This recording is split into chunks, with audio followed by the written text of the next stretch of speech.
Durante más de 3 décadas, el embajador John Herbst ha estado en primera línea de la diplomacia, la seguridad y los asuntos internacionales de Estados Unidos. Diplomático profesional, alcanzó el rango de ministro de carrera, una de las más altas distinciones del Servicio Exterior de Estados Unidos. El embajador Herbst ejerció como embajador de Estados Unidos en Uzbekistán durante un periodo de creciente importancia estratégica para Asia Central y posteriormente como embajador de Estados Unidos en Ucrania durante la Revolución Naranja, un momento decisivo en el desarrollo democrático del país.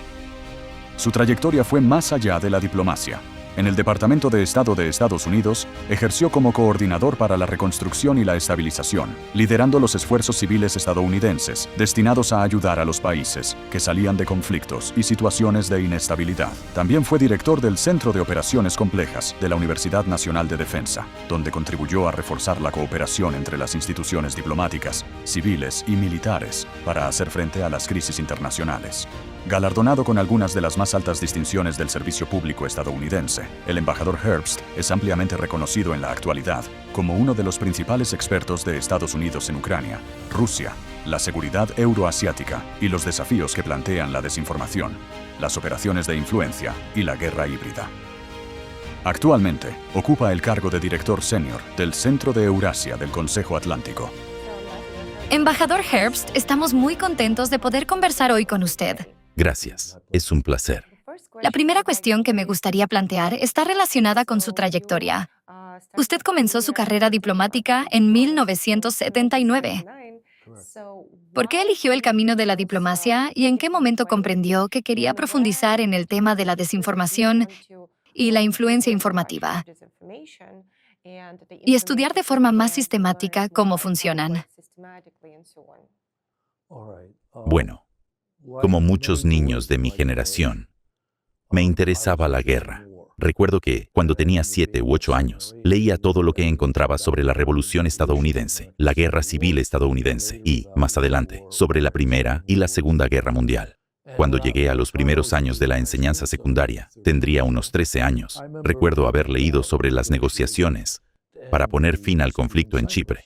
Pensé que aquello era interesante. Un par de años después, ya en el instituto, empecé a descubrir que existía la profesión de diplomático. Leí varios libros de George Kennan y pensé, quizá esto sea lo que quiero hacer.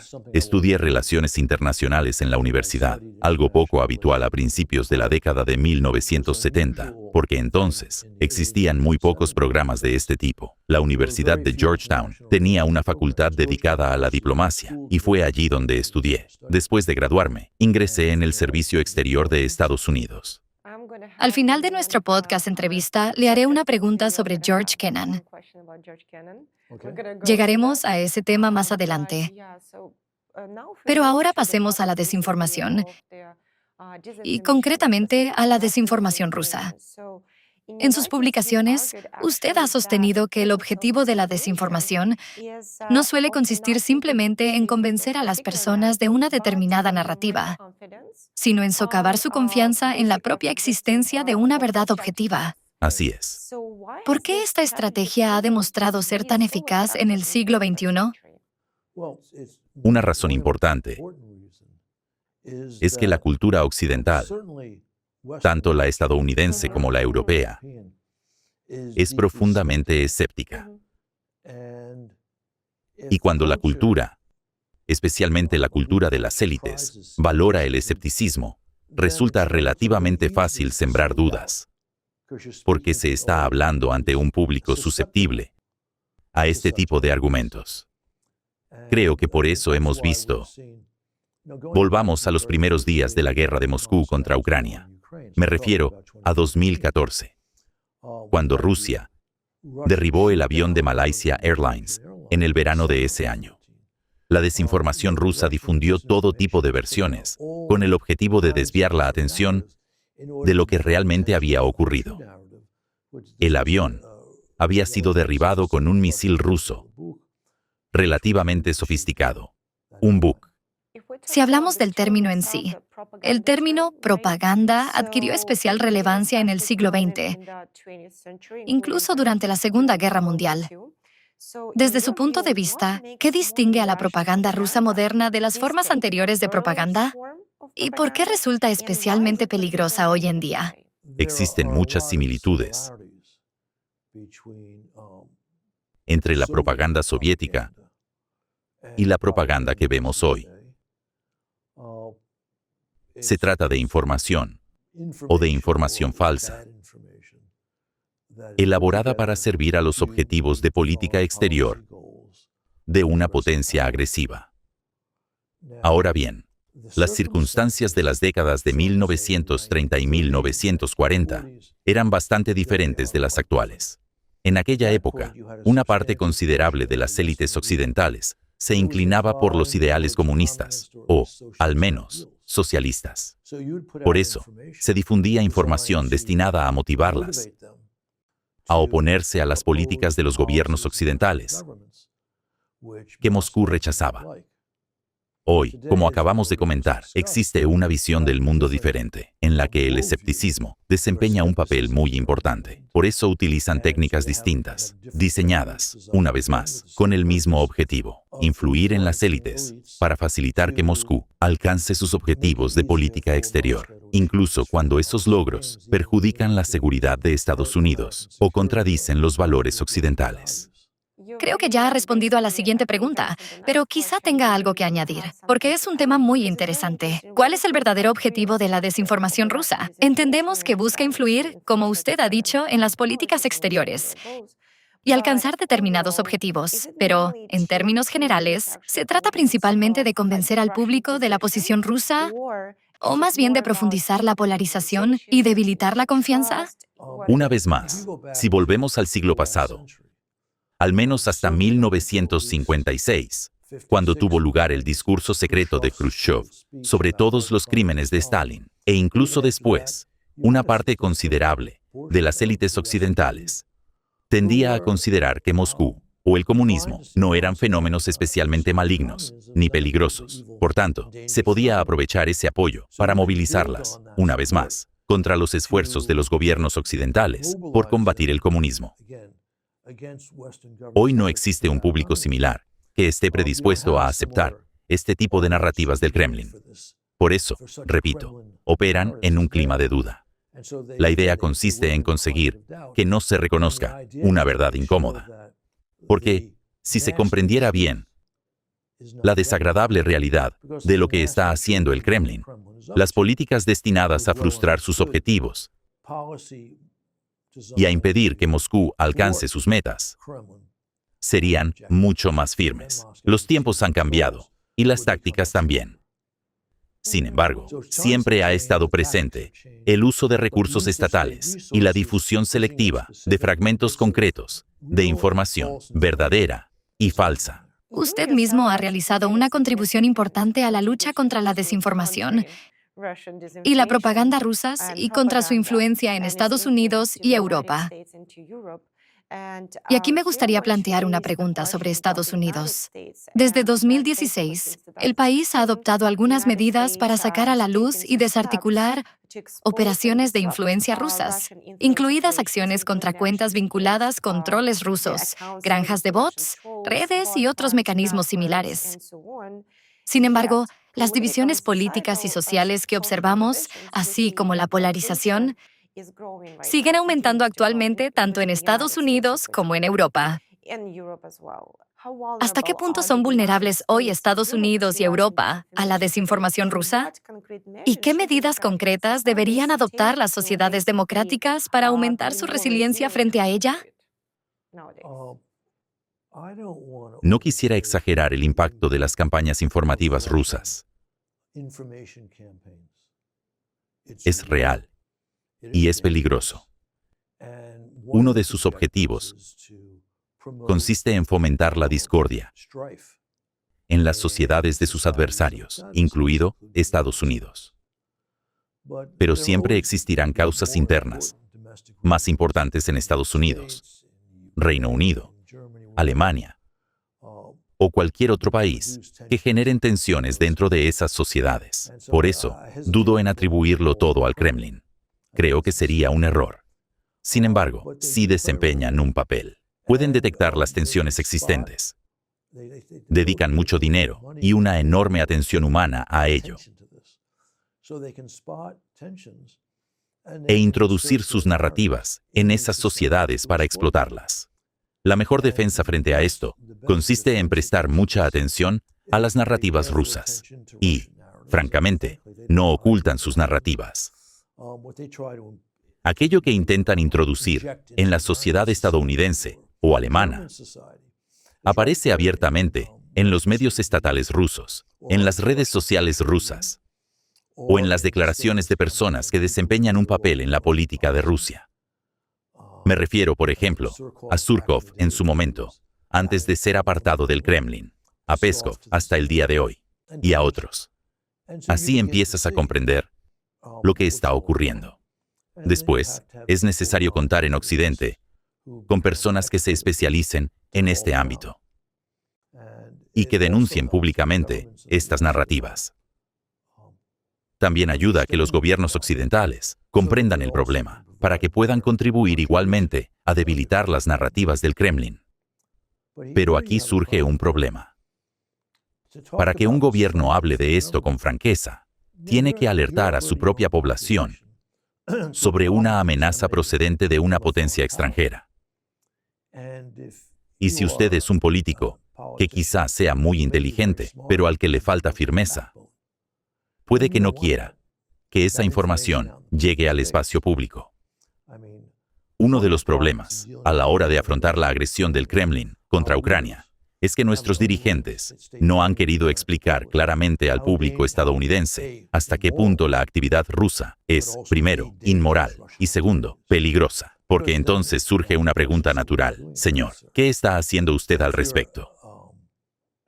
Y si teme una confrontación con una potencia nuclear agresiva, probablemente no quiera enfrentarse a esa pregunta. La política de la administración Biden ante la agresión rusa contra Ucrania fue solo aceptable porque temían señalar al Kremlin de una manera verdaderamente clara, lo que habría exigido una respuesta más contundente. El presidente Trump ha mantenido su propio enfoque particular hacia Vladimir Putin, lo que también dificulta la claridad.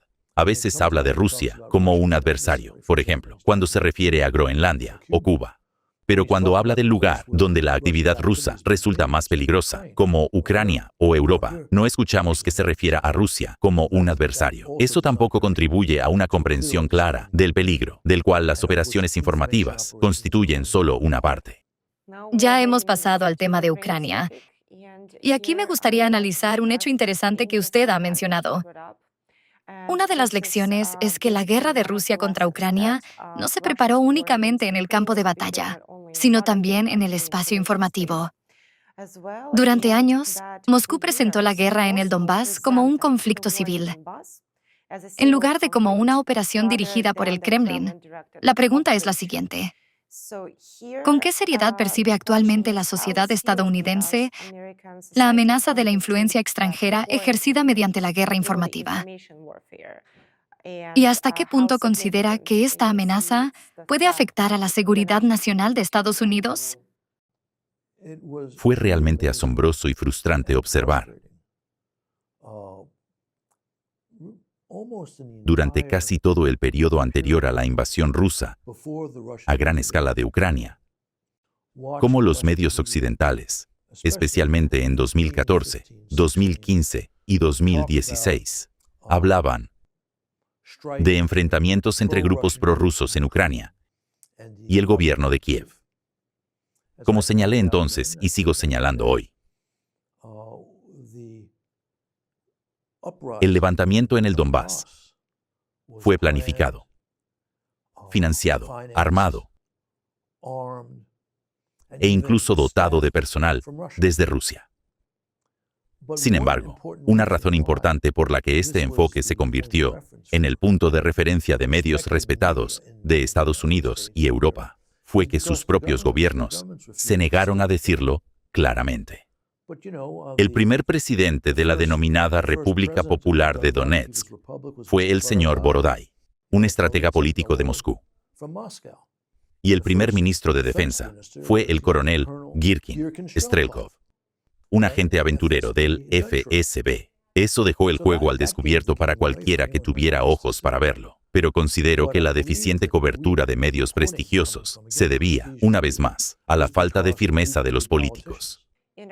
Y como ex embajador de Estados Unidos en Ucrania, ¿qué cree que la experiencia de Ucrania le ha enseñado al mundo entero?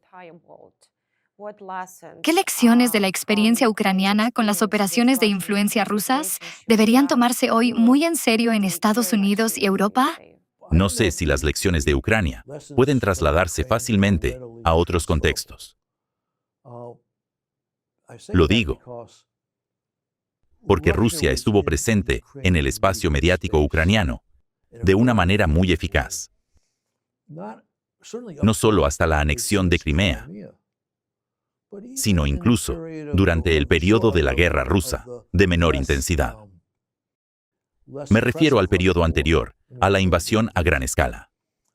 Cuando asumí el cargo de embajador en Kiev en 2003, diría que la televisión rusa tenía más influencia en Ucrania que la televisión ucraniana. Y Putin era, sin duda, el político más popular de Ucrania. Incluso después de la Revolución Naranja, Putin siguió siendo el político más popular en el este y el sur del país.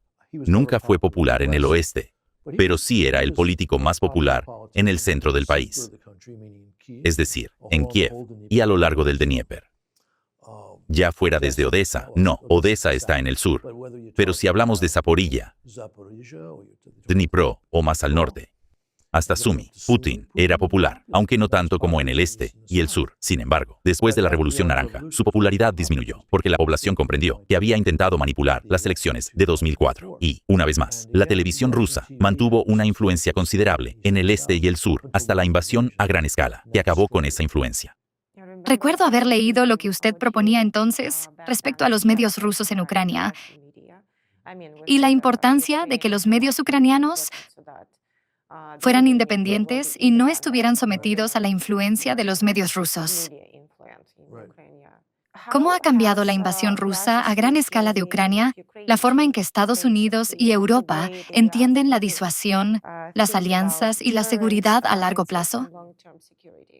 Hasta la invasión a gran escala, estaba claro que las principales potencias occidentales mostraban una gran debilidad frente a la agresión rusa contra Ucrania. Y resulta absolutamente sorprendente que al día de hoy, Angela Merkel no se arrepienta de cómo gestionó esta cuestión. Eso no deja en buen lugar a la ex canciller. Alemania dio, como es bien sabido, un giro de 180 grados después de la invasión a gran escala, aunque en realidad no fue un giro completo. La Zeitenwende, el cambio de época, de Scholz, no fue un verdadero cambio de época, pero sí constituyó un paso en la dirección correcta. Y Merz está aplicando ahora una política verdaderamente sensata. Por primera vez, Alemania cuenta con un liderazgo real. Los británicos siempre mantuvieron una posición acertada, los franceses no. Antes de la invasión a gran escala, Macron siempre intentaba acudir a Moscú y negociar, pero inmediatamente después de la invasión, cambió de postura de manera firme. Y hemos observado lo mismo en gran parte de Europa Occidental. Pero hizo falta una invasión a gran escala, lo cual es demasiado tarde. Deberían haberlo comprendido cuando se produjo la anexión de Crimea. Durante aquel periodo, Estados Unidos actuó mejor que la mayor parte de Europa, aunque tampoco de manera ejemplar. Ya he hablado de la falta de disposición de Biden para explicar de forma clara y constante el peligro que la agresión del Kremlin representaba para Estados Unidos. Lo mencionaba ocasionalmente, pero solo de vez en cuando. Y la política nunca reflejó la verdadera magnitud del peligro. Y Trump, una vez más, ha seguido un enfoque completamente singular. Si volvemos al tema de la guerra informativa y de la desinformación actual, el espacio informativo está saturado de desinformación, ¿verdad? Y, sinceramente, muchas personas ya no saben qué es verdadero y qué es falso. En lugar de leer análisis serios, si hablamos de la población en general, recurren a las redes sociales, donde Rusia sabe muy bien cómo actuar y operar de una manera muy eficaz. En este sentido, me gustaría preguntarle por el concepto de blanqueo de narrativas. ¿Cómo pasan actualmente las narrativas rusas de las redes sociales y de los espacios marginales a medios de comunicación más respetados o incluso a los debates políticos? ¿Y qué pueden hacer los periodistas y las instituciones serias para evitar repetir involuntariamente la desinformación o incluso legitimarla? También en este caso, nos encontramos ante una circunstancia nueva. Las redes sociales no existían hace 50 años, pero el modo básico de actuación actual es bastante similar al que se utilizaba cuando existía la Unión Soviética. Ya entonces, el Kremlin intentaba introducir sus puntos de vista en los medios de comunicación prestigiosos de Occidente. Comenzaba publicando noticias en medios pequeños, ya fuera en India o en algún país de África. Así fue como empezó a difundirse la idea de que Estados Unidos había creado el SIDA y lo había propagado por todo el mundo. Todo comenzó con artículos publicados en pequeños medios de los países del tercer mundo durante la década de 1980. Ahora existen las redes sociales, que sirven como fuente de contenidos para los medios de comunicación generalistas, y ellos se aprovechan de ello. El Kremlin comenzó a desarrollar hace 100 años su experiencia en este tipo de movimiento de la información a través de los medios, y ahora aplica esos métodos en las nuevas circunstancias. Pero, una vez más, si hay personas competentes en el sector privado, me refiero al mundo académico y a las ONG que comprenden estas cuestiones y les prestan atención, esa es una forma de combatirlo. Sin embargo, todo comienza con que los gobiernos tengan una visión clara, lo que también anima a los principales medios de comunicación a ver las cosas tal como son. Pero, en mi opinión, Estados Unidos no ha contado con el mejor liderazgo en materia de seguridad nacional desde Bush padre. Cuando menciona que las ONG o el mundo académico pueden contrarrestarlo y trabajar en ello si comprenden el problema, ¿cómo pueden hacerlo exactamente? ¿Cuál es la manera de combatirlo? Mire, actualmente hay muchas personas competentes en Occidente, tanto en Estados Unidos como en Europa, que hablan sobre las operaciones informativas rusas. Por lo tanto, el conocimiento existe. El problema, como ocurre con cualquier tema, es que hoy, cualquiera que intente informarse se encuentra abrumado por una enorme cantidad de información.